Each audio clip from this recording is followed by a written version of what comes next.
बिस्मिल्लाहिर्रहमानिर्रहीम। इन औलियाउहु इल्लल मुत्तकून, सदक़ल्लाहु मौलानल अज़ीम। बारगाह रिसालत मुआब सल्लल्लाहु तआला अलैहि वसल्लम में एक बार दुरूद पाक का हदिया पेश करें। अल्लाहुम्मा सल्लि अला सय्यिदिना व मौलाना मुहम्मदिन मअदनिल जूदि वल करम व आलिहि व अस्हाबिहिल किराम व इब्निहिल करीम व बारिक व सल्लिम सलातन दाइमतन सरमदन अबदा। बरकत के लिए मैं अर्ज करता हूँ, गौसे आजम बमने बेसरो सामा मददे, क़िबले दी मददे काबे ईमा मददे। वाह क्या मर्तबा ए गौस है बाला तेरा, ऊंचे ऊंचों के सरों से है कदम आला तेरा।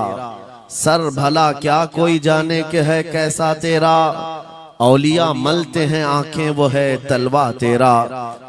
क्या दबे जिस पे हिमायत का हो पंजा तेरा, शेर को खतरे में लाता नहीं कुत्ता तेरा।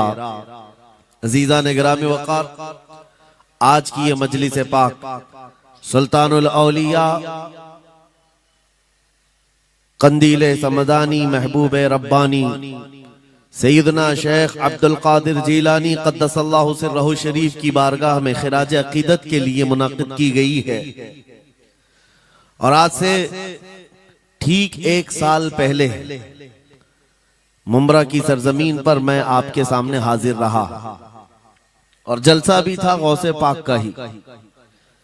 फिर साल भर के बाद बराबर यही अय्याम थे, जमीन थोड़ी बदली हुई लगती है, लेकिन मिंबर पर मौजूद उलमा भी वही तकरीबन मुझे नजर आते हैं और सामने के चेहरे भी पहचाने नजर आते हैं और जलसा भी वही है। ये बात मैं इसलिए जिक्र कर रहा हूं तवज्जो के साथ। साल भर गुजर गया मुंब्रा में, मैं खिताब करके आपके पास से रुखसत हुआ, उस बीच मेरा आना जाना हो न सका।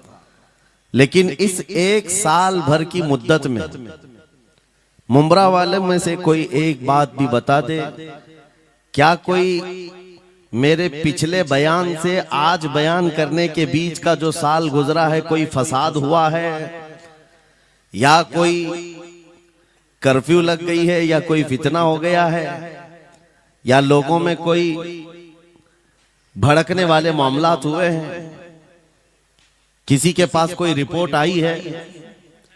और अगर नहीं है तो मैं ये बात खास तौर पर डिपार्टमेंट वालों से कह रहा हूं, जिनको हमारा नाम ले लेकर के ही इतना डराया गया है कि जलसा होते ही उनके हाथ पैर अलग अंदाज में रखते हैं, कि उनको ऐसा लगता है कि ये मौलवी आएगा अभी भड़काएगा और मुंब्रा में पूरी आग लग जाएगी। मियां साल भर पहले की रिपोर्ट भी आपके पास है,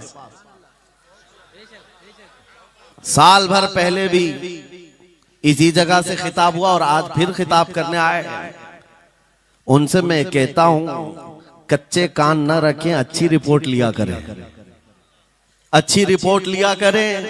हम गौसे आजम के दरबार के कुत्ते हैं, हम फितना व फसाद मचाने या आतंक और दहशत फैलाने नहीं आते। हमको जो बोलना होता है वो खुफिया सुरंगों में नहीं, खुले मैदान में बोलते हैं। हमारी कोई खुफिया मीटिंगें नहीं होती, ढकी छुपी प्लानिंग नहीं होती। गौसे पाक के दरबार के कुत्ते हैं, खुले आम बोल रहे हैं, इसलिए कि आला हज़रत अजीमुल बरकत इमाम अहले सुन्नत मुजद्दिद वक्त अपने वक्त के अबकरी आलिम दीन है। लेकिन उनका भी हाल ये था कि वो डंके की चोट पर बोलते थे और लिखते थे, और फिर अपनी निस्बत पर ये फख्र भी करते थे कि मेरी किस्मत की कसम खाएं सगाने बगदाद, बगदाद के कुत्ते मेरी किस्मत की कसम खाएंगे। आला हज़रत फरमाते हैं, मेरी किस्मत की कसम खाएं सगाने बगदाद, अरे हिंद में रह के भी देता रहूं पहरा तेरा। हम हिंदुस्तान में है, गौसे आजम के दरबार का पहरा दे रहे हैं। लेकिन साहब किसी को तकलीफ है तो मैं उनको एक बात बता दूं, थोड़ी बहुत आवाज हमारी ऊंची होती है, इसलिए कि जिस दरबान के हम कुत्ते हैं उस तरफ अगर कोई उंगली उठाएगा भौंके के नहीं, फाड़ खाने की भी ताकत रखते हैं। मेरे अजीजों, कुत्ते का काम ही है वो दरबान के दरवाजे पर होता है और वो निगरानी के लिए है। हमारी जुबानें नबी करीम सल्लल्लाहु अलैहि वसल्लम की इज्जत के लिए रखी गई है। हमारी जुबानें, हमारी जिंदगियां अल्लाह के वलियों की हिमायत के लिए रखी गई है। और अगर उनकी हिमायत में ना बोले तो फिर क्या धोती कुर्ते वालों के लिए बोलेंगे? बात सिर्फ इतनी है कि स्टेज उधर भी लगते हैं, इधर भी लगते हैं। आप चापलूसी किसी और की करते हैं और हम तारीफ किसी और की करते हैं। आप माल के पीछे भागते हैं और फिर आप मौजूदा हुकूमत जो भी मौजूद है उसके सिक्कों पर और उनके ओहदे पर और उनके मनसब पर देख करके आप बात करते हैं। लेकिन अल्हम्दुलिल्लाह हम फकीरों की आदत ये है, हम बरसों पुराने आबा व अजदाद से गौसे आजम के ही दरबान, उनके ही गुलाम हैं। इसलिए कि हमने ये सुना भी है और पढ़ा भी है, हमारे यहाँ निस्बत पर फख्र किया जाता है। और कैसी निस्बत पर? अरे हमारे वक्त का मुजद्दिद जब इस बात पर फख्र करता है, या गौस तुझसे दर, दर से सग और सग से है मुझको निस्बत। ये भी नहीं कहा डायरेक्ट गौसे पाक आपसे डायरेक्ट मुझे निस्बत है, ये नहीं कहा, बल्कि या गौस आपसे आपके दरबार को निस्बत है, आपके दरवाजे से आपके कुत्ते को निस्बत है और आपके कुत्ते से मुझ अहमद रजा को निस्बत है। तुझसे दर, दर से सग और सग से है मुझको निस्बत। मेरी गर्दन में भी है दूर का डोरा तेरा, और इस निशानी के जो सग हैं नहीं मारे जाते। क्या बेहतरीन फार्मूला दिया है, डरने वालों के लिए ही आला हजरत ने कहा है। जो खौफ खाया करते हैं, खौफ न रख रजा जरा, तू तो है अब्दे मुस्तफा। आला हज़रत फरमाते इस निशानी के जो सग हैं नहीं मारे जाते। सग फारसी लफ्ज है और कुत्ते को कहते हैं। कौन सी निशानी वाले सग नहीं मारे जाते?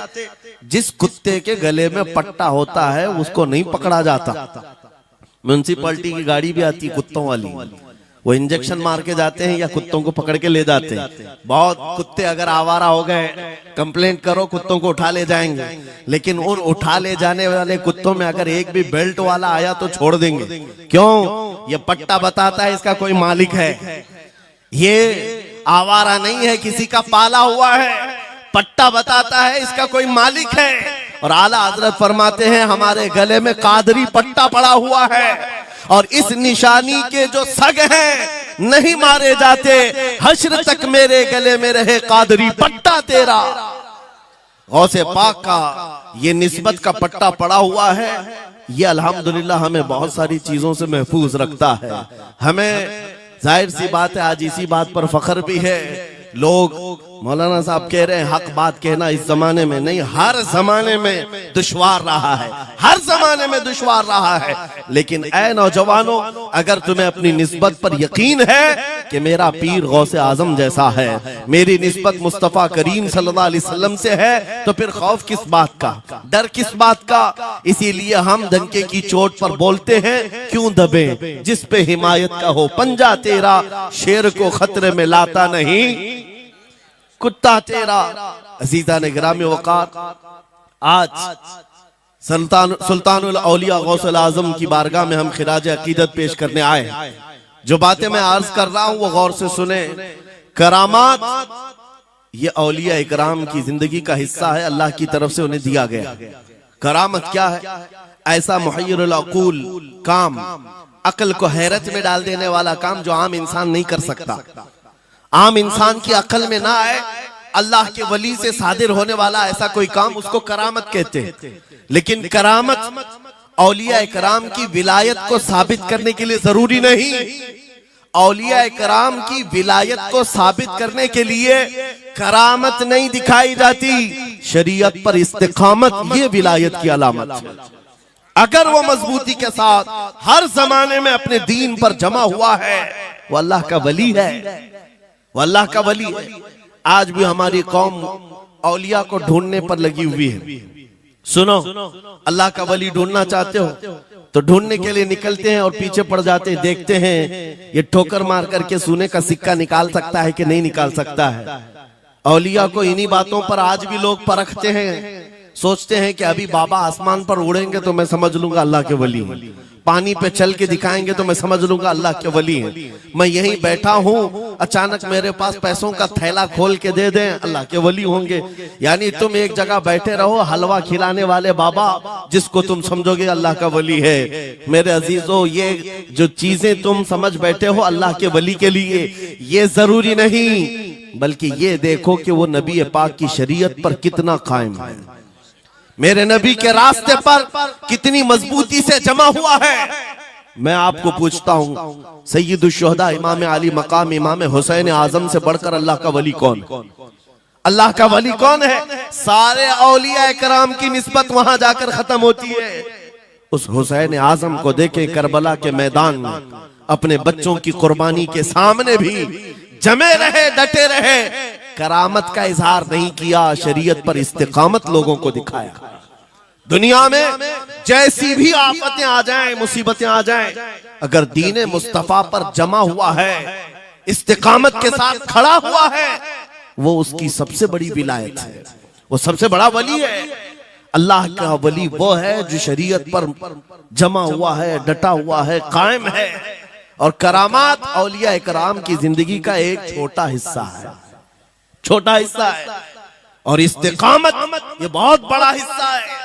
जमे रह जाना किसी बात पर, खौफ ना खाना बातिल ताकतों से, न डरना इन जालिमों से, ये औलिया इकराम की जिंदगी का खास वतीरा है।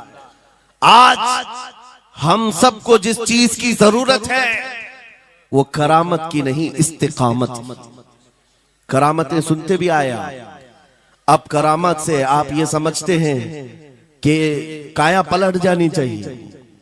लोग आज मजाक भी करते हैं, कुछ वो मॉडर्न ख्याल के डॉक्टरों और प्रोफेसरों के लेक्चर सुन करके पागल जो हो चुके सोशल मीडिया पर, वो भौंकते हैं करामात औलिया पर।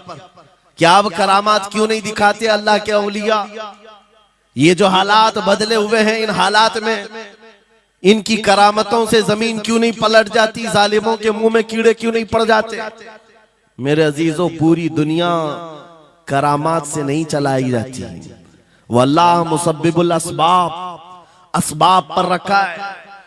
एक मशहूर जमाना बुजुर्ग हजरत मोहम्मद जाम रहमतुल्लाह अलैह बगदाद के हलाकू के जमाने के थे, हलाकू बादशाह जिसने बस्तियों की बस्तियां वीरान कर डाली और इतने कत्ल कर दिया था, जहां से गुजरता था इंसानों की खोपड़ियां। उसका जब बगदाद पर हमला करने का इरादा हुआ तो बगदाद से कई मील दूर उसका लश्कर लेकर वो पड़ाव किया और अपने 2 सिपाहियों को बगदाद का मुआयना करने के लिए भेजा। और उसकी दहशत तारी थी सब शहरों में, हलाकू अगर आ गया तो हिलाक हो जाएंगे, इसके फौजी सबको बर्बाद कर डालेंगे। हलाकू का नाम सुनते ही लोगों में दहशत तारी होती थी। तो 2 सिपाही 2 फौजी हलाकू के बगदाद मुआयना करने के लिए आए तो लोगों में खलबली मच गई, अब जाएं तो कहां जाएं? तो हजरत मोहम्मद जाम रहमतुल्लाह अलैह एक बुजुर्ग थे, उनके पास लोग दौड़ते हुए आए और वो वजू फरमा रहे थे, उनके हाथ में पानी का कटोरा था और आकर के लोग रोने लगे, हुजूर हलाकू आ गया, बगदाद तबाह कर डालेगा, बगदाद को बर्बाद कर देगा, आप बचा ले, अल्लाह के वली हैं, आप दुआ करें। उन्होंने अपनी कटोरी पलट दी और कहा जाओ, अल्लाह हिफाजत करेगा। रिवायत में मिलता है कि वो 2 सिपाही ढूंढते ढूंढते रह गए, उनको बगदाद नजर ही नहीं आया। कोई बगदाद का न घर दिखा, न महल, न रास्ता, कुछ नहीं। वापस वो अपने बादशाह के पास जाकर कहते हैं, हम तो बहुत ढूंढ करके आए, बगदाद मिला ही नहीं। हलाकू ने उन दोनों सिपाहियों को कत्ल कर दिया। कहा कि तुम झूठ बोलते हो, मुझे बगदाद की रोशनी यहां से दिखती है और तुम्हें कैसे नजर नहीं आया? या तो तुम निकम्मे हो या तो फिर मेरे साथ धोखा कर रहे हो। कत्ल कर दिया।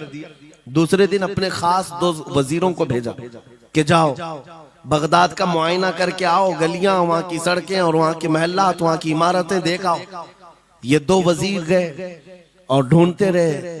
जैसे ही वो बगदाद में इंटर हुए, आज फिर लोग हलाकू के इन वजीरों को देखकर दौड़े दौड़े भागते हुए इस अल्लाह के वली के पास आया, हज़रत मोहम्मद जाम। आज फिर रोने लगे, कहा हमारी बीवियां बेवा हो जाएंगी, हमारे बच्चे यतीम हो जाएंगे, सब मारे जाएंगे, आप बचा लें। आज फिर से उन्होंने खटोरी पलट दी, कहा जाओ अल्लाह हिफाजत फरमाएगा। अल्लाह वालों का ये तसर्रुफ है, ये करामात है। वो चाहे तो पूरे लोगों को पोशीदा कर दे जालिमों की नजर से। दूसरे दिन वो वजीर भी ढूंढते रह गए, उनको भी बगदाद नजर नहीं आया। वापस गए, बादशाह के वो बड़े मोतमद लोग थे, कहा कि हम भी गए लेकिन हमको बगदाद नजर नहीं आया। हलाकू को बड़ा ताज्जुब हुआ, ऐसा कैसे हो सकता है, लोकेशन बिल्कुल सही है, हम सामने चंद मील के फासले पर है और इनको बगदाद नजर क्यों नहीं आता। तीसरे दिन उसने कहा कि अब किसी मुआयने की जरूरत नहीं, कोई जायजा लेने की जरूरत नहीं, हम डायरेक्ट जाते हैं, फौज को तैयार करो। पूरी फौज को लेकर के जब तैयार होकर वो बगदाद के सरहद पर आकर खड़ा हो गया, उसके जंग का बिगल बजा और तबाही के आवाजें आने लगी, तो आज लोग फिर दौड़ते हुए हजरत मोहम्मद जाम के पास आए और उनसे रो रो कर गिड़गिड़ाने लगे, कहा आज तो आफत आ गई, बड़ी बला आ गई। तवज्जो से सुनना मेरे अजीजों, आज आप अगर ना बचाएं तो सब तबाह हो जाएंगे, बर्बाद हो जाएंगे। आज आप अपनी कटोरी उठा रहे थे, उन्हें गैब से निदा आई, ए मेरे महबूब बंदे, कब तक तुम अपनी कटोरी उठाकर इनको बचाते रहोगे। इनको मोहलत दी गई थी अपने अमाल दुरुस्त करने की, ना इन्होंने तौबा किया ना अपने अमाल दुरुस्त किए, इनको इनके हाल पर छोड़ दो। अल्लाह के वलियों को हुक्म होता है अल्लाह का, अब इन्हें न बचाया जाए तो जाहिर सी बात है वो हुक्म इलाही के पाबंद है। उन्होंने वो कटोरी छोड़ दी। फिर हलाकू दाखिल हुआ बगदाद में और ऐसी तबाही मचाई थी कि पूरे बगदाद की सड़कों में सिर्फ खून ही खून था, तबाह बर्बाद कर दिया, ईंट से ईंट बजा डाली। इस वाक़े को मैंने पढ़ा, उसके बाद ये महसूस हुआ अल्लाह के औलिया कराम मदद जरूर करते हैं, लेकिन एक वक्त तक, जब वो वक्त आ जाए अल्लाह की तरफ से मना हो जाए कि ये कौम बड़ी सरकश है, अब इनकी मदद ना की जाए, तो फिर ये हाथ उठा लिया करते हैं और इनको हालात पर छोड़ दिया जाता है। अजीज़ान गिरामी वक़ार, औलिया कामिलीन की करामतों पर भौंकने वालों से भी मैं यही कहूंगा, वो चाहे तो पल भर में हालात हमारे बदल दें, चाहे तो जमीन को उलट पलट दें, लेकिन वो अल्लाह के हुक्म के पाबंद होते हैं। और लोगों के लिए ये बात है, नसीहत है कि जब ऐसे हालात आ जाएं, आप इधर उधर भागने की बजाय पहले अपने दिल की तरफ देखें, कहीं मेरे गुनाहों से दिल के धब्बे बढ़ तो नहीं गए, मेरा दिल सियाह तो नहीं हो गया। सच बताओ मेरे अजीजों, इतने सख्त हालात के बाद कितने लोगों को ऐसी तौफीक हुई कि रात का अंधेरा छा गया हो और तौबा करने का जज्बा बढ़ गया हो, रात के वक्त बैठ करके रोने लग गया हो। फिलिस्तीन के गज्जा के उन मुसलमानों की हालत सार को देखकर रूह अगर तड़पती है और तुम अपने अमाल की सेहत और दुरुस्तगी के लिए तौबा कर ले जाते हो, ये बहुत बड़ी नेमत है अल्लाह की। फिर तुम्हें किसी करामत के ज़ुहूर की जरूरत नहीं, तुम्हारा बदलना ही दुनिया के हालात को बदल देगा, सब बदल जाएगा। लेकिन अगर उन्हीं हालात पर बाकी रहे तो फिर करामत से भी तुम नहीं बदलोगे और ना हालात बदलेंगे, कोई चीज नहीं बदलेगी। इन्नल्लाह ला युगय्यिरु मा बिकौमिन हत्ता युगय्यिरु मा बिअनफुसिहिम। कुरान में मेरा मौला फरमाता है, बेशक अल्लाह ताला उस वक्त तक किसी कौम की हालत नहीं बदलता जब तक उस कौम को खुद अपनी हालत बदलने का ख्याल ना हो। हम अपनी जानिब से शुरुआत करें और फिर हालात खुद बदल जाएंगे, हालात खुद बदल जाएंगे। सरकार सैयदना गौस आजम अब्दुल कादिर जीलानी रदी अल्लाह तआला अन्हु जिस हाल में बगदाद तशरीफ लाए थे, उस जमाने को याद करें, उस जमाने को याद करें। वो ऐसा जमाना था कि उस वक्त हक बोलना एक जुर्म हो गया था। शिया नवाज खलीफा मौजूद थे, हजरत अबू बकर, हजरत उमर का नाम लेने पर भी मस्जिद के दरवाजे पर कोड़े मारे जाते थे। ये वो हालात थे, उलमा की जुबानें गंग थी, बोल नहीं पाते थे, खुतबा क्या देना है वो बिल्कुल स्क्रिप्टेड, जो खलीफा वक्त चाहे बस उतना ही। आज जैसे सऊदियों के यहाँ ये रिवाज है, बादशाह की हिमायत में और बादशाह जैसा चाहे वैसी मस्जिद का मौलवी भी बोलता रहे।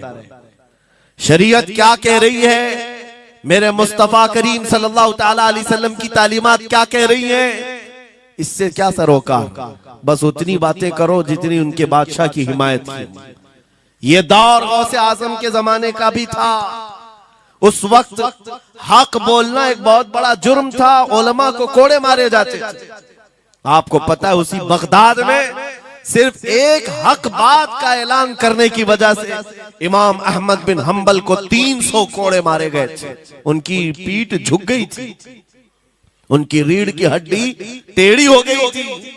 कोड़ा किसको कहते हैं, कोई रस्सी को नहीं, चमड़े का वो बेल्ट जिससे वो मारते थे तो जिस्म की चमड़ी लग करके आ जाती थी। 100 कोड़े में तो आदमी मर जाता था, कोई बच गया। 300 कोड़े खाए उस इमाम की बात कर रहा हूं जिसको मेरे नबी की 5 लाख हदीसें याद थी। वो इमाम अहमद बिन हंबल इतने बड़े इमामुल हदीस कोड़े खाते थे तो किस बात पर, सिर्फ हक बात का ऐलान बरसरे पैकार करते थे, सबके सामने करते थे। उन्होंने कोई बादशाह की रू रियायत नहीं की। उन्होंने ये नहीं देखा कि ये क्या चाहते हैं, बल्कि हमेशा ये देखा कि मेरे नबी की शरीयत क्या चाहती है। मेरे अजीजों, यही बड़ी करामत है। गौसे आजम की बड़ी करामतों में से करामत ये है, उस जमाने में आप बगदाद तशरीफ लाए जब हालात ऐसे थे कि हक बोलना दुश्वार था, और आप जब मस्जिद के मिंबर पर खड़े होकर ऐलान करने लग गए, हैबत ऐसी तारी थी कि कोई आपको रोक ना सका, और आपकी ये हक्कानियत की तबलीग फैलती गई। शुरू में 10 लोग, फिर 20 लोग, फिर 100-200, फिर 1000-2000। गौसे आजम ने चंद महीनों में जो खुतबात दिए, आपके खुतबात का आलम यह था कि फिर 70,000 का मजमा बराबर सुनने के लिए आया करता। और गौसे आजम का ये खुतबा एक नहीं, हजारों खुतबात हैं। जब जब आप खुतबा देते थे, एक बात याद रखें, जुबान अगर पाक हो और अल्लाह की नबी पाक की शरीयत ताहिरा बोलती हो, उस जुबान में भला का असर होता है, अल्लाह करीम की तरफ से असर डाला जाता है। हक बात अगर बुलंद आवाज से कहो, ये मत देखो कि मैं कौन हूं, ये देखो कि कलाम किसका है। अल्लाह करीम लोगों के दिलों पर बात डालता है। गौसे आजम की जुबान से निकले हुए कलमात ऐसे हुआ करते, मजमा खत्म होने से पहले पता नहीं कितनों की तो लाशें उठाई जाती थी, कितने तो वहां बेहोश हो जाते। किस बात पर? इतना असर करता दिल पर कि लोग कपड़े फाड़ लेते थे। खुतबे के अंदर, बयान के अंदर ऐसा असर होता कि लोग बैठे बैठे मदहोश हो जाते, कोई जोश हाल में कपड़े फाड़ डालते। रिवायात में बताया गया कोई एक मजमा भी ऐसा नहीं जिसमें हुजूर गौसे पाक की तकरीर के बाद जनाजा ना उठाया गया। हर खिताबत के बाद, और बोलते क्या थे, हैरत की बात है मेरे अजीजों। आज बाज लोग ये कहते हैं, हम भी बहुत सारी चीजें बयान कर रहे हैं, मैं अपने लिए भी नसीहत और सारे उलमा के लिए भी कहता हूं। लोगों के पल्ले नहीं पड़ती, लोगों के कानों में नहीं जाती। ये जुमा में आते हैं, सोते रहते हैं, जब इमाम खड़ा होता है नमाज के लिए तो ये झटका लेकर के खड़े होते हैं, बयान यूं ही चला जाता है। मेरे अजीजों, 2 चीजों की पाबंदी जरूरी है। मैंने पढ़ा था इमाम अहमद बिन हंबल नहीं, हजरत सुफियान सौरी रदी अल्लाह ताला, हजरत सुफियान सौरी नसीहत कर रहे थे, और जब वो नसीहत करते तो लोग रो पड़ते थे, आखिरत को याद करते, कब्र की होलनाकियों का तज़किरा करते तो लोग रोने लगते थे। एक बंदा था, वो मजलिस में आया करता और खामोश बैठता, और उस पर कुछ भी असर नहीं। एक दिन उसने पकड़ करके पूछा हजरत सुफियान से, आप जब बयान करते तो लोग धाड़े मार मार कर रोते हैं, मुझे तो कुछ नहीं होता, मैं तो ऐसे ही बैठा रहता हूं। आपने क्या फरमाया? आपने ये नहीं फरमाया कि तू बदतमीज है, तू बदमाश है, तू बदअमल है। फरमाया 2 में से एक खराबी हो सकती है, या मेरा दिल खराब होगा या तेरा दिल खराब होगा, इसलिए कि मैं बात रसूलुल्लाह की कर रहा हूं। इसमें असर तो होगा ही, दो में से कोई एक खराब होगा। ये नहीं फरमाया कि तू ही खराब। यहां पर हमारे लिए नसीहत है, बोलने वाली जुबान पाक हो और लुकमा हलाल का जाता हो, अल्लाह असर जरूर पैदा फरमाता है। सरकार गौसे पाक रदी अल्लाह ताला अन्हु मिंबर पर खड़े होकर बयान कर रहे हैं। क्या बयान कर रहे हैं सुने। एक दिन आप हजरत अब्दुल जब्बार को बैठाए अपने बेटे को, वो बयान करते रहे, उसके बाद उतर कर क्या कहा, अब्बा जान आप जो बयान करते हैं उसमें जो रिक्कत तारी होती है वो मेरे बयान में नहीं होती, आप बयान करें। गौसे पाक मिंबर पर खड़े हो गए और सुनो, 70,000 का मजमा है। गौसे पाक की तकरीर क्या है, डायरेक्ट शुरू फरमाते गौसे पाक, ऐ लोगों मेरे घर में आज एक बड़ा हादसा हो गया। अपने घर का वाकया बयान कर रहे, मेरे घर में आज एक अजीब हादसा हो गया। अब्दुल जब्बार की माँ यानी अपनी बीवी के बारे में कह रहे हैं, उनके बेटे हजरत अब्दुल जब्बार कहते हैं, अब्दुल जब्बार की माँ मेरे लिए दही मट्टी की हांडी में जमा कर रखी हुई थी, एक छीके से लटकाई हुई। गर्मियों के दिन थे, आज मेरी भी ख्वाहिश थी दही खाने की। मैं घर पहुंचा दोपहर के वक्त, दही की हांडी मेरी बीवी ने उठा करके दस्तरखान पर रखा था। मेरे पहुंचने से पहले ही एक बिल्ला आया घर में और पांव से झपटा मारा, वो दही का मटका गिर गया, टूट गया और दही पूरा जमीन पर बह गया। न माँ खा सका न मेरी बीवी खा सकी। इतना बयान करना था कि लोग ठाड़े मारकर रोने लग गए, कपड़े फाड़ने लग गए, लोगों के अंदर जोश हाल से कैफियत बदल गई। मेरे अजीजों, कोई अपने घर का वाकया बयान कर रहा हो कि दही की हांडी फट गई, दही बह गया, इसमें कौन सी ऐसी बात है रोने की? ये हमारे और तुम्हारे लिए हो सकता है। गौसे आजम का मजमा भी अहले दिल का हुआ करता था, वो बसीरत वाले लोग बैठते थे। गौसे पाक क्या बयान कर रहे थे? गौसे पाक के बयान का मतलब ये नहीं है कि अब्दुल उनकी बीवी दही की हांडी जमाई थी और उनके लिए खाने का इंतजार कर रही थी। गौसे आजम अपने वाकये से दुनिया की हालत बता रहे थे, ऐ लोगों, जिस तरह मेरे घर में आज मेरे खाने से पहले दही का मटका टूट गया और दही बह गया, सबकी हालतें तकरीबन ऐसी होती हैं। इंसान अपने लिए इतना कमाता है, माल जमा करता रहता है और जब उसके खाने का वक्त आता है, मलकुल मौत पंजा मारकर रूह निकाल लेता है और सारा माल उसका धरा का धरा रह जाता है, ना वो चख पाता है ना खा पाता है।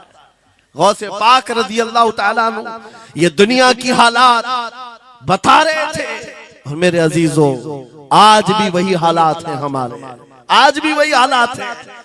हमने कमाने के लिए अपनी सेहत गंवा दी, रात नहीं देखा, दिन नहीं देखा, दौड़ते रहे माल हासिल करने के लिए, इतना जमा कर लूं, इतना जमा कर लूं, इतना जमा कर लिया, जब तक तो सेहत बिगड़ गई, शुगर भी आ गई, बीपी भी आ गई और ऐसी बीमारियां लग गई कि अब इनको ठीक करने के लिए जितना जमा किया था खर्चा करते रहो।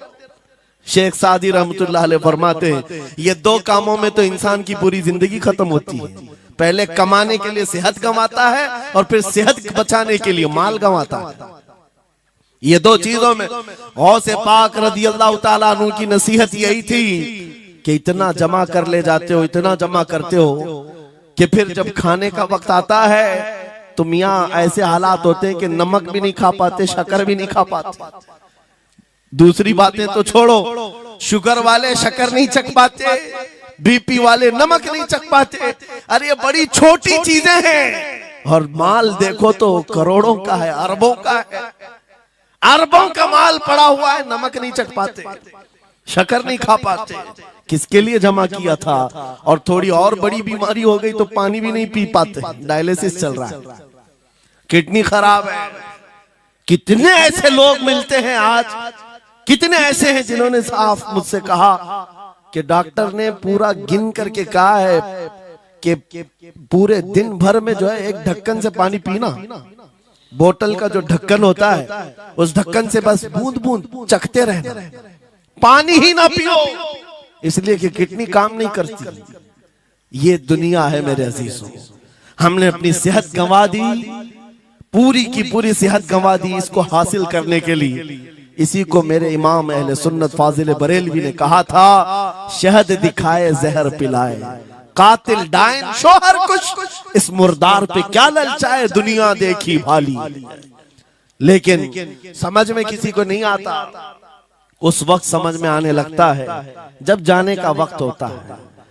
जाने के वक्त हालात ऐसे होते हैं, मैं अक्सर अपने टूर में देखता हूँ, उमरा पे जाते हैं, बगदाद पे जाते हैं, खूब आयश से रहते हैं, सबको पता रहता है प्लेन में सिर्फ 30 किलो का अलाउड है, लेकिन मार्केट में जाते हैं तो उनको कुछ खबर नहीं होती, सब खरीद रहे होते हैं। हो जाए खरीद करके लाकर रूम में भर दिए, और आज शाम में जाना है तो ठोस रहे हैं इस बैग में उस बैग में नहीं घुसा, और उसके बाद फिर एयरपोर्ट पहुंचे तो कभी इसको रिक्वेस्ट कभी उसको रिक्वेस्ट, थोड़ा हमारा भी ले लो, थोड़ा हमारा भी ले लो। अरे वहां सबका 30 है, कोई लेने को तैयार नहीं। फिर खरीदा हुआ वहीं छोड़ करके हसरत भरी निगाह से देखते जाते हैं, किसी की खजूर छूटी हुई है, किसी के मुसल्ले छूटे हुए हैं, किसी के कपड़े छूटे हुए हैं। हर बार हम एयरपोर्ट पे देखते हैं, छोड़ करके जा रहे होते हैं, बड़ी हसरत से देखते हैं। मेरे अजीजों, ये कोई लतीफा नहीं, सेम यही हालात जब दुनिया से जा रहा होता है एक इंसान, मरने से पहले उसकी आंखें फटी रह जाती हैं। क्यों कहा गया है मरने के वक्त सबसे पहले उसकी आंखें बंद कर दो? क्योंकि वो अपना माल देख रहा होता है, अपनी औलाद देख रहा होता है,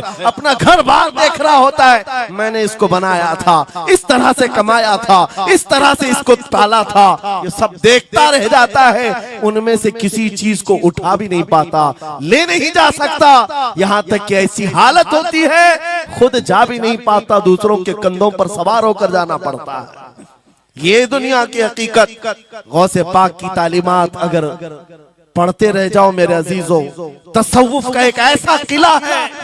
गौसे पाक की तालीमात काफी है तुम्हें तौबा करने के लिए, दुनिया में दिल लगाने के लिए और उससे दिल हटाने के लिए। गौसे पाक की तालीमात काफी है। आपने फरमाया था दुनिया में ऐसे रहो जैसे कश्ती समंदर में चलती है। कश्ती समंदर में चलती है यानी पूरे भरे हुए मौजों के पानी पर कश्ती चल रही है, लेकिन उसका कुछ बिगड़ता नहीं है। हाँ, अगर पानी कश्ती के अंदर आ गया तो फिर कश्ती के लिए खतरा है, डूब जाएगी। तुम दुनिया में ऐसी रहो कि तुम्हारे अंदर दुनिया ना आए, तुम दुनिया में हो, तुम्हारे अंदर दुनिया ना आ जाए। अगर तुम्हारे अंदर दुनिया घुस गई तो डूब जाओ, फिर यहां से निकल नहीं पाते। मौलाना रोम इसी की मिलती जुलती बात कहते हैं मसनवी शरीफ में। जलालुद्दीन रूमी फरमाते हैं, एक चूंटी को देखा, शहद का एक कतरा जमीन पर गिरा हुआ है, शहद का कतरा चिपकने वाला होता है, यानी उसके अंदर गम होता है। चूंटी करीब से आई, एक चुस्की ली, शहद को चखा और जाने लगी। फिर आई, पेट कहाँ भरता है चूंटी का मीठे से। अरे शहद तो पानी में भी रखो ऊपर से आके गिरती है, और शहद खाना है उसको। और दूसरी तरफ से आई, फिर गई, पेट नहीं भरा, चारों तरफ से उस कतरे को चाट चाट के गई। मौलाना रोम फरमाते हैं, फिर चूंटी के दिल में ख्याल आया, मैंने हर तरफ से तो शहद को चक्कर देखा, टेस्ट एक ही है, बीच कतरे में कैसा टेस्ट होगा? कतरे के बीचों बीच शायद अलग टेस्ट होता है। तो चूंटी ये सोच करके कतरे के ऊपर चढ़ गई, जो शहद का कतरा था उसके ऊपर चढ़ गई। कहा ऊपर चढ़ करके मैं चुस्की लूंगी इसकी और चखूंगी। और जब चढ़ गई तो उसके सारे पैर हाथ उस पे चिपक गए। चूप्स तो लिया, शहद खा तो लिया, लेकिन वापस आने का कोई रास्ता ही नहीं था। सारे हाथ पैर उस शहद के गम में चिपक गए। चूंटी की उसी कतरे में मौत हो गई। मौलाना जलालुद्दीन रूमी फरमाते हैं, इंसान यही करता है, माल कभी इधर से कमाता है, कभी उधर से कमाता है, हर जगह से देखता है, सारे टेस्ट ले लेता है, बाद में बड़े बड़े लोगों को देखता है, अरे नेताजी तो बड़े बंगले में, वहां कैसा ऐश होता होगा, कोई उस रिजॉर्ट में है, वहां कैसी मस्तियां होती होंगी, वहां भी जाकर देख लूं। ये वहां भी यहाँ भी करते करते घुस जाता है और दुनिया में ऐसा मसरूफ होता है, उसकी मौत आ जाती है, तौबा की मोहलत नहीं मिल पाती, उसी दुनिया में फंस जाता है। मेरे अजीजों, गौसे आजम की तालीमात ये हैं, दुनिया में ऐसे रहो जैसे कश्ती समंदर में रहती है, तुम्हारे अंदर पानी ना आने पाए, अगर तुम्हारे अंदर आ गया तो डूब जाओगे। इन तालीमात पर अमल करते हुए आज हम हालात देख सकते हैं। जितनी चीजें उन्हें हमें बिगाड़ा है आज, वो दुनिया की मोहब्बत है, वो दुनिया की मोहब्बत है। मेरे आका सल्लल्लाहु अलैहि वसल्लम का एक फरमान मैं सुनाता हूँ, अबू दाऊद शरीफ की हदीस है। वो आज के जमाने में अगर मैं आपके सामने बयान करूं तो ऐसा लगे हमारे लिए ही बयान हुआ है। रसूल करीम सल्लल्लाहु अलैहि वसल्लम फरमाते हैं, यूशकु अन तदाअ अलैकुमुल उमम कमा तदाअल अकिलतु इला क़ुसअतिहा। करीब एक जमाना तुम पर आएगा, तुम देखोगे कि सारी जमातें मेरी उम्मत पर टूट पड़ेंगी। ऐसे टूट पड़ेंगी जैसे भूखा बर्तन पे झपटता है, भूखा आदमी जैसे बर्तन पे झपटता है, ऐसे मेरी उम्मत पर सारी कौमें झपट पड़ेंगी। आज वही तो हालात है, आज वही हालात है। सबका टारगेट हम ही है, सबका निशान हम है। सहाबा ने पूछा उस वक्त, यौमइदिन मिन नहनु मिन क़िल्लतिन या रसूल अल्लाह, ऐ अल्लाह के रसूल उस जमाने में हमारी तादाद कम होगी, ऐसा क्यों होगा कि सारे लोग हम पर झपट पड़ेंगे? नबी पाक फरमाते हैं, वलाकिन्नकुम कसीरून, नहीं तुम तो बहुत ज्यादा होंगे उस वक्त, गुसाअन का गुसा इस्सैल, लेकिन तुम्हारी हालत समंदर के झाग की तरह होगी। यानी समंदर का कफ झाग जो होता है हवाओं से उड़ जाता है, तुम्हारी हालत ऐसी होगी। तादाद तो बहुत होगी, लेकिन छोटी छोटी चीजों से बिलबिला करके भागने वाले लोग, ये प्यूरिटी नहीं रह जाएगी। फिर सहाबा ने पूछा, या रसूल अल्लाह सल्लल्लाहु अलैहि वसल्लम, ये ऐसी चीज हमारे अंदर क्यों आएगी?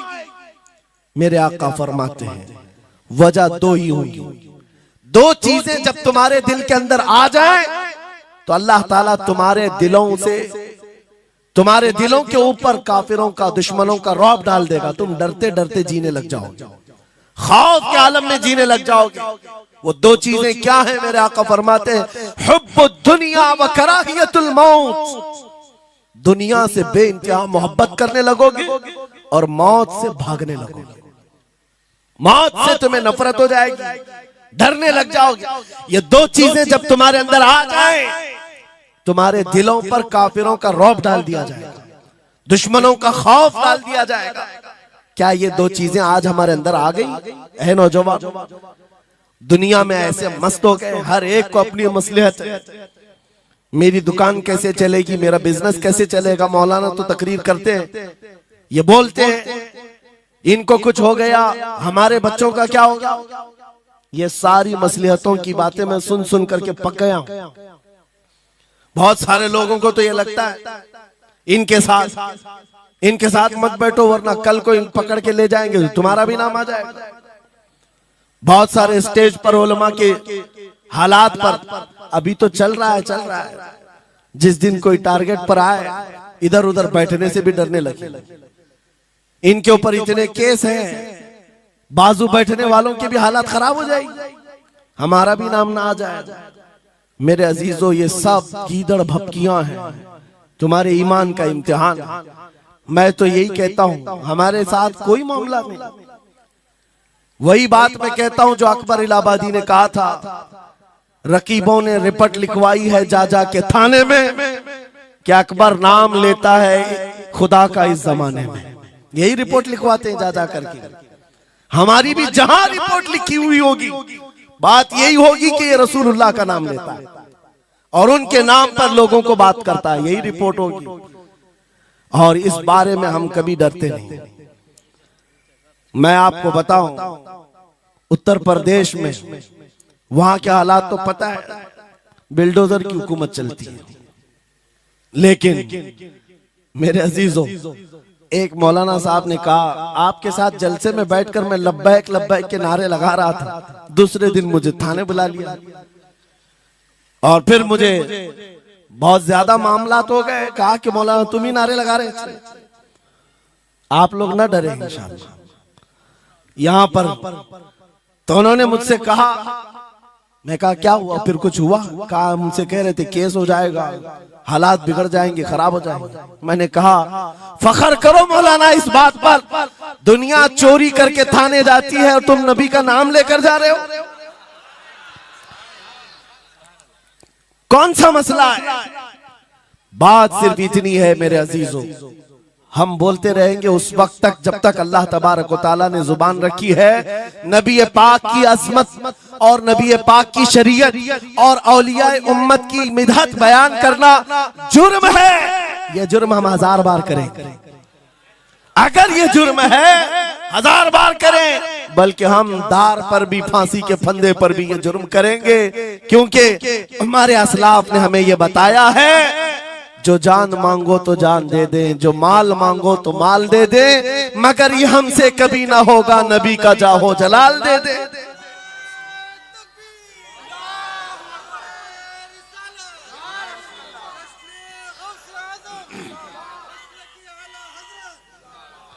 खामखा बेचारे हमारे रिश्तेदारों को डरा करके रखे लोग, पुलिस वाले हजरात को कुछ लोग रिपोर्ट लिखवा कर डरा करके रखे हुए।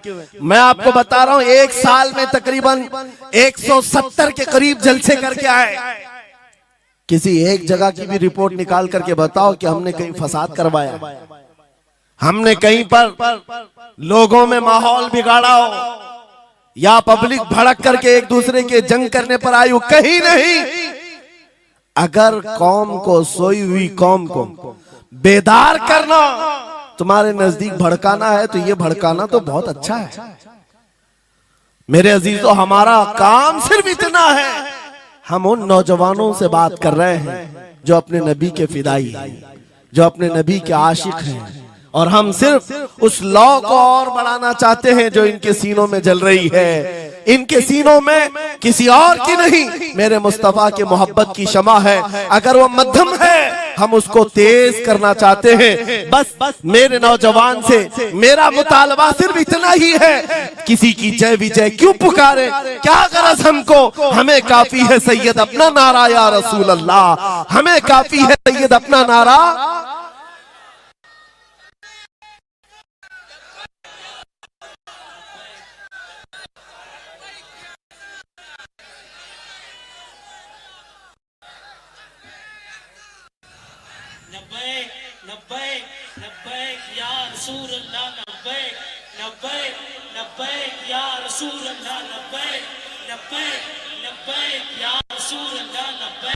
तवज्जो, मुझे बताओ, मैं तो दूसरे वाकयात बयान कर रहा हूं, यहाँ आपके यहाँ करंट सिचुएशन, यहाँ लोग बैठे हुए भी हैं, रिपोर्टर भी होंगे और हजरात को देख रहे होंगे। मुझे मैंने अभी बयान में कौन सा भड़काया, ये जो कह रहे हैं अपने नबी को पुकार रहे हैं। मेरे अजीजों, तुम्हारे इन नारों से असल बात ये है, दुनिया को ये लगने लगा है ये जिसके गुलाम है उसके पूरे होने लग गए, तो फिर अच्छे अच्छों की कुर्सियां हिलने लग सकती हैं। इसलिए कि इस कौम की तारीख सबको पता है, ये वो कौम है, टल न सकते थे जंग में, अगर अड़ जाते थे पांव शेरों के भी मैदान से उखड़ जाते थे, हक से सरकश हुआ कोई तो बिगड़ जाते थे, अरे तेग क्या चीज, हम तोप से भी लड़ जाते थे।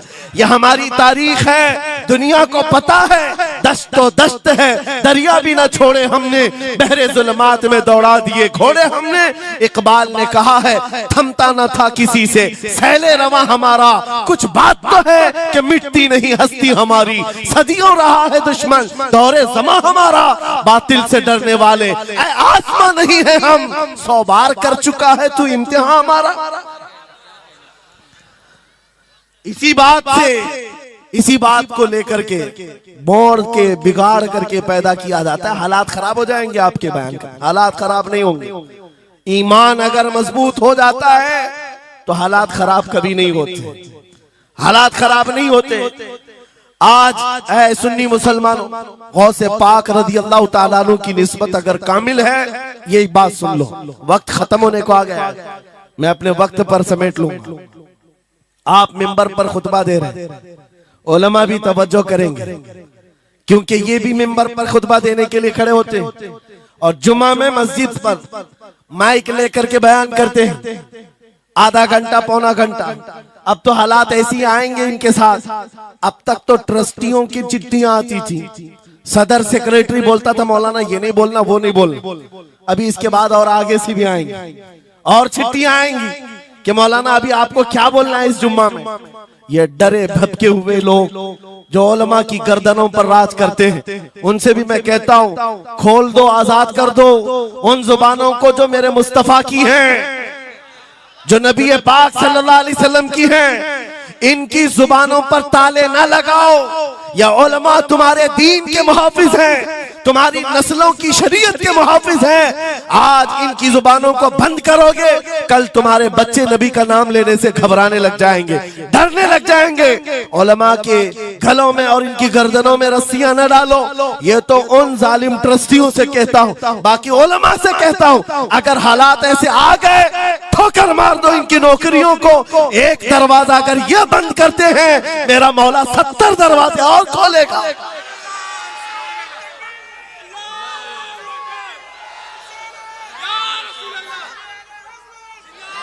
सुनो, गौसे पाक रज़ी अल्लाह ताला अन्हु किस बात से डरते थे? गौसे पाक का खुतबा बयान करने वाले मौलवी हजरात, उलमा सुने, गौसे पाक किससे डरते थे? उनको डराने वाला कोई ट्रस्टी था, कोई हाकिम था? बल्कि हालात ऐसे थे, एक बार खिताब कर रहे हैं मजमे में, बहुत बड़ा मजमा है, खिताब के बीच दरमियान अभी वाज हो रहा है, एक काला सांप गिर गया आपके कंधे पर।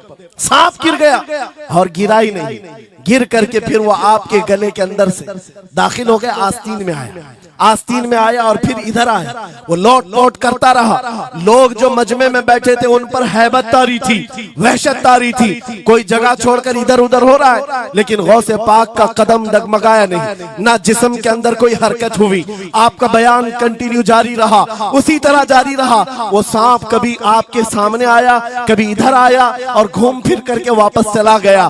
बयान आपका मुकम्मल हुआ। लोग खड़े हुए पूछते रहे, या सुल्तान अल औलिया सय्यदी शेख अब्दुल कादिर जिलानी, आपके साथ ये जो माजरा हुआ, ये सांप इतना खतरनाक था, देख करके हैबत तारी थी और आप अपना बयान कंटिन्यू जारी रखे हुए थे, ये क्या माजरा है? गौसे पाक फरमाते हैं, वो सांप तो मुझसे कह रहा था, ऐ अब्दुल कादिर, तुझसे पहले 70 औलिया को भी मैंने ऐसे ही आजमाया है, 70 उलमा को मैंने ऐसे ही आजमाया है और आजमा कर चला गया। गौसे पाक क्या फरमाते सुनो, ऐ लोगों, तुम मुझसे पूछ रहे उससे डरता था या नहीं डरता था? बात सिर्फ इतनी है, मैं उस कादिर का बंदा अब्दुल कादिर हूं, उस कादिर का बंदा अब्दुल कादिर हूं। मेरे उसकी कुदरत पर ऐसा यकीन है, अगर मौला ने मेरी मौत लिखी है तो ये काले सांप से क्या, चूंटी से भी हो सकती है, और अगर मौत नहीं लिखी, इस तरह के 1000 सांप मेरे गले में आए, मेरी मौत नहीं आ सकती। मेरा उसकी कुदरत पर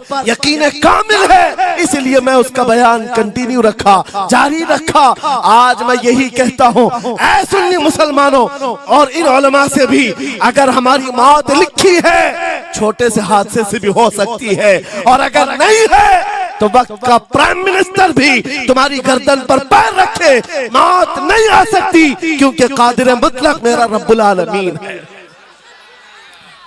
वक्त का बादशाह भी तुम्हारी गर्दन पर तलवार रखे, नहीं आ सकती। आपको पता है चंगेज की तारीख? चंगेज एक जालिम बादशाह गुजरा, बहुत बड़ा जालिम, जिसके सर पर 50 लाख लोगों के कत्ल का इल्जाम है। 50 लाख इंसानों का कत्ल मामूली है? उस जमाने का चंगेज, और वो मुल्क के मुल्क फतह करते हुए निकला था। एक जमाना ऐसा था मेरे अजीज, घोड़े पर बैठा हुआ चंगेज कुछ लोगों को, मुसलमानों को गिरफ्तार करके मैदान में खड़ा किया है और जल्लाद को बुलाया कि एक साथ सबकी गर्दनें उड़ाने लग जाओ। वो कितने लोग थे? 3 सफों में खड़ा किए हुए थे लोगों को जिनका कत्ल होना था। लाइन से खड़े हुए हैं, सब अपनी अपनी बारी का इंतजार कर रहे हैं। जल्लाद तलवार लेकर आया और जब पहली सफ वालों को कत्ल करने लगा, वो गर्दनें उड़ा रहा था। एक बूढ़े मियाँ पहली सफ में खड़े थे, वो जल्दी से दूसरी सफ में चले, पीछे वाली सफ में गए। बादशाह चंगेज घोड़े पर बैठा हुआ खिलौने से खेल रहा है और ये मंजर भी देख रहा है और हंस रहा है। बूढ़ा यहाँ से उधर चला गया, पहली सफ का काम तमाम, पूरे कत्ल हो गए। दूसरी सफ में जब कत्ल का ऑर्डर आया तो जल्लाद फिर गर्दनें उड़ाने लगा। दूसरी सफ दूसरी लाइन को कत्ल करने लगा जल्लाद। ये बूढ़े बाबा जो है तीसरी सफ में चले गए। पीछे और एक सफ थी, यहां से बचकर तीसरे में चले गए। दूसरी सफ भी उड़ गई। उसके बाद बादशाह चंगेज कहकहा मार करके कहने लगा बाबा जी अब तो इसके पीछे कोई सफ नहीं, ये तीसरी थी, अब कहां जाओगे? बूढ़े मियां ने सर झुकाकर कहा अब भी मेरा अल्लाह है। ये यकीन होता है जहां तक बचना है बच लेंगे, और जब नहीं है, बाबा जी ने कहा अब भी अल्लाह है, हो सकता है। उस चंगेज ने कहा कि उड़ाओ अब इनकी गर्दनें। अभी जल्लाद तीसरी सफ को उड़ाने ही जा रहा था, अचानक चंगेज के हाथ से वो खिलौना नीचे गिरा जो खेल रहा था बैठ करके घोड़े पर। जैसे ही वो खिलौना उठाने के लिए नीचे की तरफ आया, उसका पैर जीन से निकल गया और घोड़ा अचानक बिदक गया, सरकश हो गया और घोड़ा सर पर दौड़ने लगा। और ये एक पैर इसका जीन में फंसा हुआ है और सर नीचे जमीन पर है। अब घोड़ा दौड़ता गया, पता नहीं कितने पत्थरों से इस बादशाह का सर टकराता रहा। घोड़ा किसी के काबू में नहीं आ रहा। सारे सिपाही, सारे फौजी इस घोड़े को पकड़ने के लिए पीछे भाग रहे, लेकिन घोड़ा दौड़ता गया, इतना दौड़ा कि उस चंगेज का सर फट करके भेजा बाहर, मर गया। बहुत दूर जाकर के घोड़ा एक जगह रुका। बादशाह की मौत का ऐलान इतना बड़ा था, सारे सिपाही, सारे फौज बादशाह को लेने के लिए हाजिर आए। मियां पूरी सल्तनत तहबतह हो गई, हुकूमत बदल गई, सब खत्म हो गया। और जो कैदी थे वो आजाद होकर जाने लगे। वो बूढ़े मियां कहते हैं बाकी लोगों से, क्या मैं नहीं कहता था अल्लाह अब भी हमारे साथ है? मेरे अजीजों, एक बात याद रखो, हमारे लिए दुनिया द एंड नहीं कर सकती जब तक मेरा मौला ना चाहे, अल्लाह ना चाहे। आज लोगों को ये लगता है, मुझे वैसी भी बात बताया गया कि यहाँ पर मुंब्रा की आपकी घनी आबादी, फिलिस्तीन के मामला पर कुछ बोलेंगे यहाँ पर भड़क जाएंगे लोग। मेरे अजीजों, इतने भड़कने की जरूरत नहीं। तुम यहाँ भड़कोगे तो फिलिस्तीन पहुंच भी नहीं पाओगे। बात यह है, हम बोलेंगे जरूर जुल्म के खिलाफ और हक के लिए, चाहे जैसी भी हालात हो। अगर किसी को बुरा लगता है इजराइल जालिम है, तो मैं 100 बार कहूंगा वो जालिम है, जालिम है, जालिम है। उनकी कोई हिमायत करने के लिए हम नहीं है, लेकिन एक बात आपको मैं जरूर बताना चाहता हूं। गौसे पाक का मसला कि ये है, सुल्तानुल औलिया गौसुल आजम की निस्बत के साथ आप अपनी शरीयत पर कायम रहें और अपने ईमान पर डटे रहें, और तौबा व इस्तिग़फ़ार के बाद अपने हालात बदल लें। और उन गरीब मुसलमानों को देखकर जो कत्ल हो गए और उनके टुकड़े हो गए, ये मत समझना कि इस्लाम खत्म हो गया। हर जमाने में ये चीजें आती रहेंगी, लेकिन आज मैं ये ऐलान करके गुफ्तगू खत्म करता हूँ। इन हालात को देखकर इस बात का फिर से हम नारा तजदीद करके जाते हैं, कत्ले हुसैन असल में मर्गे यजीद है, इस्लाम जिंदा होता है हर करबला के बाद। लब्बैक या रसूल अल्लाह, लब्बैक या रसूल अल्लाह, लब्बैक या रसूल अल्लाह।